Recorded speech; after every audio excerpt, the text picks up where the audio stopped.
So hello guys, welcome back again to my channel.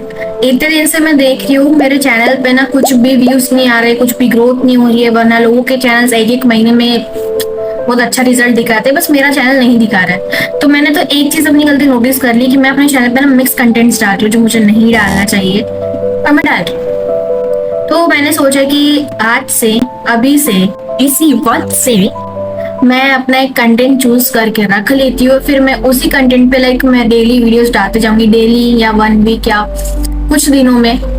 तो वैसे तो मुझे पैरानॉर्मल चीजें बहुत ज्यादा पसंद है, तो मैं उसमें रियल स्टोरीज बताया करूंगी। I don't want any fake things. मुझे भी कोई फेक चीजें पसंद नहीं कि मुझे कोई फेक चीजें पता हो अपने माइंड में और फिर मैं उसे रियल मान के बैठू, नहीं। और क्राइम की स्टोरी तो ऑब्वियसली रियल ही होती है, तो मैं वो रियल ही डालूंगी। सो इस वीडियो के बाद मैं अपना चैनल का डिस्क्रिप्शन भी चेंज कर दूंगी, एंड तो आप इस चैनल पे आए हो, सब्सक्राइब करो और वीडियो को लाइक करके जाओ और प्लीज सपोर्ट करो यार, प्लीज। बढ़ते अपने वीडियो की तरफ। माहौल लग नहीं रहा है कि कुछ डरावना है, अब थोड़ा लग रहा है इंटेंस सिचुएशन है। इन जनवरी 1959 में सोवियत यूनियन के यूरल पॉलिटेक्निक इंस्टीट्यूशन से कुछ 10 लोगों ने ये फैसला लिया कि हम लोग यूरल पहाड़ों में जाएंगे। अब इन्होंने जो ट्रिप सोची थी, ये थी यूरल पहाड़ के नॉर्थर्न साइड में। अब उस पहाड़ को कहा जाता है, जो ये यूरल पहाड़ अभी मैंने कहा, इस पहाड़ को कहा जाता है डोंट गो देयर, इन हिंदी वहां मत जाओ। तो इट मीन्स उस पहाड़ में कुछ तो था, क्योंकि ऐसा नाम किसी पहाड़ का तो मैंने पहली बार सुना होगा, और शायद आपने भी। अब इस पूरे टास्क में 10 लोग थे, 8 मर्द थे, 2 महिलाएं थी। अब इन पूरे 10 लोगों का एक ही मोटिव था कि ये हाइकिंग का 3rd ग्रेड सर्टिफिकेट हासिल कर ले, क्योंकि उस टाइम पे 1959 में, जैसे अभी इस जमाने में यूपीएससी एग्जाम को क्लियर करना बहुत मुश्किल होता है, अगर किसी ने यूपीएससी क्लियर कर दिया तो भाई वो बहुत महान बन जाता है।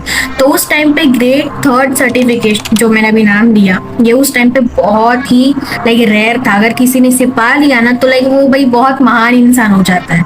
अब इस जर्नी के चलते एक मेंबर की तबीयत बहुत खराब हो गई, जिनका नाम था यूरी यूडिन। वो चाहते भी कि उन्हें रुकना है, पर उन्हें कोई रुकने नहीं दे रहा था, क्योंकि कोई भी रिस्क नहीं ले सकता किसी की जान का, क्योंकि उन्हें आगे बहुत दूर सफर तय करना था। तो यूरी यूडिन को घर भेज दिया गया। अब कहा जाता है कि यूरी यूडिन एकमात्र सर्वाइवर है इस पूरे ग्रुप में से। अब 10 मेंबर में से एक मेंबर कम हो गया, बचे 9 लोग। इन 9 लोगों ने अपनी जर्नी कंटिन्यू रखी, पर ये बेचारे इस बात से बेखबर कि आगे इनके लिए बहुत ही भयंकर मौत परोसी जा चुकी है। एंड फाइनली वो एक पहाड़ की चोटी पर पहुंच गई, जिसका नाम था खोयलत सियाकन। मैं यहाँ पे लिख दे रही हूँ क्योंकि मुझे प्रोनाउंस नहीं करना आ रहा है। एनीवेज, अब उस पहाड़ की चोटी को मानसी भाषा में ये लोग बोलते हैं, मानसी यानी लोकल लैंग्वेज में बोलते हैं डेड माउंटेन। अब मुझे नहीं पता कि इसका नाम ऐसा क्यों, क्योंकि पहले तो डोंट गो देयर, फिर दूसरा डेड माउंटेन। मतलब अगर हम इसका हिंदी में अगर प्रोनाउंस करें तो थोड़ा डरावना सा प्रोनाउंसिएशन आता है, मृत पहाड़। फिर आया 1 फरवरी 1959। जब वो लोग खोयलत सियाकल की पहाड़ी की चोटी पर पहुंच गए तो वहां पे बर्फबारी बहुत होने लग गई थी, बहुत ज्यादा मात्रा में। तो उन्होंने सोच लिया कि हम यहीं पर ही अपना टेंट लगाना चालू कर देते, और उन्होंने वही किया। बट वो बच सकते थे, आज जिंदा रह सकते थे कि अगर वो थोड़ा सा नीचे जाते, वहां पे वनस्पति करके एक पहाड़ी थी, अगर वहां पर टेंट लगा दे तो ये सब लोग बच गए होते। लेकिन नहीं, इन लोगों ने उस चोटी पर अपने टेंट लगाया। जब ये सारे हाइकर्स लोग 12 फरवरी तक के अपने घर नहीं पहुंचे तो रिलेटिव्स को, उनके घर वालों को चिंता होने लग गई, और 20 फरवरी को उन्होंने एक रेस्क्यू टीम तैयार करी इन सबको ढूंढने के लिए। सारी रेस्क्यू टीम वहीं पर गई जहाँ पर ये सब लोग गए थे, और उन्होंने वहां पर जाकर जो देखा, इन लोगों की हालत, इनकी टेंट की हालत, वो बहुत ही भयानक था। मुझे जितनी पिक्चर्स मुझे मिली है, मैंने उतनी पिक्चर्स यहाँ दिखाई है। मुझे इसके आगे कुछ भी नहीं मिला। मैंने बहुत सर्च किया, मैंने हर जगह, मैंने यहाँ तक कि चैट जीपीटी से तक के पूछ लिया कि भाई स्टोरी के लिए तेरे पास कोई फोटोज है, उसके पास भी ज्यादा नहीं, मेरे को जो मिली वही फोटोज इसके पास भी, चैट जीपीटी के पास। जब रेस्क्यू टीम वहां पर पहुंची तो उन्हें उनका टेंट दिखा, जो कि बर्फ के अंदर, बर्फ की बड़ी सी परत उस टेंट के ऊपर चढ़ी हुई थी। पर ये 9 लोग कहाँ थे किसी को नहीं पता। वो टेंट को निकाला गया, टेंट पूरा छन्नी बन चुका था।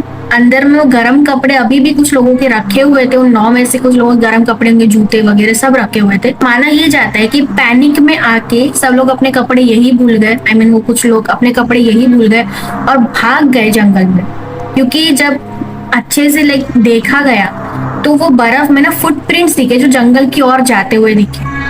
वहां पर रेस्क्यू टीम गई जंगल की और ये ढूंढने के लिए कि क्या पता 9 लोग अभी भी वहां पर हो, पता नहीं किस हालत में पर हो। वहां पर जाकर देखा तो सिडार ट्री करके एक ट्री होता है, वहां पर 2 लोगों की बॉडी थी। 2 लोगों की बॉडी में मतलब वो दोनों लोगों के हाथ ना जले हुए थे। एंड ऑब्वियसली इतनी ठंड में -30 डिग्री सेल्सियस में कौन इंसान जी सकता है। वो दोनों मृत पाए गए, मरे हुए थे, दोनों के हाथ वगैरह सब जले हुए थे। शायद से उनका ये मानना था कि इतनी ठंड में शायद वो आग जलाने की कोशिश कर रहे थे, लेकिन अनफॉर्चुनेटली वो दोनों अपने आप को जला बैठे। 2 लोगों की डेड बॉडीज मिली, उसके बाद और 3 लोगों की डेड बॉडीज मिली, जिसमें से जिसने ये ट्रिप का प्लान किया था ईगोर डेत्सलव, ये भी मृत पाया गया। 5 लोग मिल चुके थे, लेकिन अब और 4 लोगों की डेड बॉडीज अभी तक नहीं मिली थी। तो इनकी डेड बॉडीज मिली 2 महीने बाद, और जिस हालत में मिली वो जो 5 लोग पहले मिले, इनसे भी भयंकर हालत में 4 लोगों की डेड बॉडीज मिली है। ये जो 4 लाशें मिली, इसमें से एक लाश तो जब उसको निकाला गया बाहर तो वो सिर्फ उसका इतना पार्ट निकला, बाकी का जो सर था वो पूरा क्रश किया गया था, अपन जिसको स्कल बोलते, पूरा क्रश। ऐसा था कि आप उसको स्कल के टुकड़ों को उठा के एक पन्नी में आप डाल सकते। अब बाकी जो 3 थी उसमें से 2 बॉडीज के रिब्स क्रश किए गए थे, और ऐसा अंदाजा लगाया कि जैसे किसी ने ना हाई स्पीड से कार को चलाया और इन दोनों के लाइक टक्कर मारी और इनके रिब्स क्रश हो गया। मतलब नॉर्मल स्पीड भी नहीं, एकदम हाई स्पीड। अब जो आखिरी की क्लास थी जिनका नाम था ल्यूडमिला दुबिनिना, उनकी टंग और आंख दोनों गायब। अब रूमर्स क्या है मैं आपको ये बताऊंगी। जब रेस्क्यू टीम को ये सारे विक्टिम्स मिले तो उनमें से कुछ विक्टिम्स की बॉडी के कपड़ों पे रेडिएशन के स्टेन्स थे। अब वहां के लोगों को जब पूछताछ किया गया तो वहां के लोगों ने कहा कि रात के टाइम पे हमें रात को आसमान में ऑरेंज कलर की लाइट जलती हुई दिखी थी। इस मामले को सोवियत के मेंबर्स ने बहुत जल्दी बंद कर दिया, ये कहकर कि इस पहाड़ में कोई अजीब गरीब शक्ति है जिस वजह से इन लोगों की डेथ हो गई है। ये कहकर के इस मामले को वही रफा दफा कर दिया। अब ये मामला तो बंद हो गया, बट इसके बाद भी कुछ लोगों ने कुछ ऐसा कहा है जो आप सुनकर शायद से सोच में पड़ जाओ। कुछ लोगों का ये कहना है कि वहां की बर्फ की जो चादर थी वो शायद गिरने वाली होंगी, इस वजह से उनको भागना पड़ा और उनका टेंट का ये हालत हुआ और वो लोग बर्फ के नीचे दब गए। लेकिन ठीक है, मैं मान सकती हूँ कि बर्फ के नीचे वो लोग दब गए और मे बी सांस ना आने की वजह से वो 5 लोगों की डेथ हो गई। ठीक है, और आग जलने से मे बी हाथ जल गया होगा। हम मान सकते हैं कि हाँ कोइंसिडेंटली कुछ भी हो सकता है, लेकिन किसी की आंख और जीभ गायब हो जाना, किसी का स्कल चूर चूर हो जाना, किसी का रिब्स मतलब वो भी अंदर ही अंदर क्रश हो जाना, मैं ये नहीं मान सकती। दूसरा एक और रूमर है कि मे बी इस माउंटेन पर कोई पैरानॉर्मल चीज रह रही होंगी अभी तक के, या फिर यूएफओ एलियंस। देखो, अगर आप लोग मुझसे पूछोगे कि तुम्हें क्या यकीन है यूएफओ एलियंस वगैरह पे, तो हाँ मुझे यकीन है, और मैं ये भी मानती हूँ कि वो एग्जिस्ट करते, क्योंकि इतने बड़े यूनिवर्स में सिर्फ अपनी ही एक अर्थ एग्जिस्ट करती है, मैं ये नहीं मान सकती, क्योंकि इतने बड़े यूनिवर्स में कई सारे गैलेक्सीज हैं। ठीक है, बहुत सारे अरबों खरबों गैलेक्सीज हैं, और उन अरबों खरबों गैलेक्सी में कितने सारे प्लैनेट्स होंगे, तो उन गैलेक्सीज में मे भी अपने जैसे भी और लोग रहते होंगे, और मे भी एलियंस भी एग्जिस्ट करते होंगे।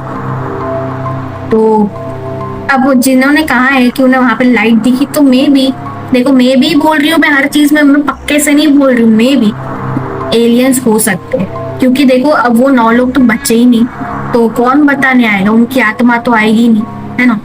अब जो एक मैंने अभी बताया यूरी यूडिन करके, वो तो बच गया, अभी उससे कहा जाता है कि वही एकमात्र सर्वाइवर है, अगर वो होता वहां पर तो शायद वो भी आज जिंदा नहीं होता। तो ये सारे रूमर्स इस बारे में फैला गए, तो आप अभी भी ये कह सकते कि ये मिस्ट्री अभी भी अनसॉल्व्ड है, अनसॉल्व्ड मिस्ट्री। सो यही थी आज की स्टोरी, आपको कैसी लगी, और ये रियल हॉरर स्टोरी है, आप हॉरर बोल सकते हो या अनसॉल्व मिस्ट्री बोल सकते हो, या फिर आप एक मिस्ट्री बोल सकते हो, या फिर आप एक क्राइम बोल सकते हो। तो ये थी आज की स्टोरी, आपको कैसे लगी मुझे जरूर से कमेंट में बताओ, और प्लीज चैनल को सब्सक्राइब करो, प्लीज मुझे सपोर्ट करो, प्लीज सब्सक्राइब करो, लाइक करो, शेयर करो, और मिलते हैं अपने अगले वीडियो में। और मैं कोशिश करूंगी कि लॉन्ग वीडियोस में ज्यादा डालूं, शॉर्ट्स वीडियो से ज्यादा। तब तक के लिए बाय बाय।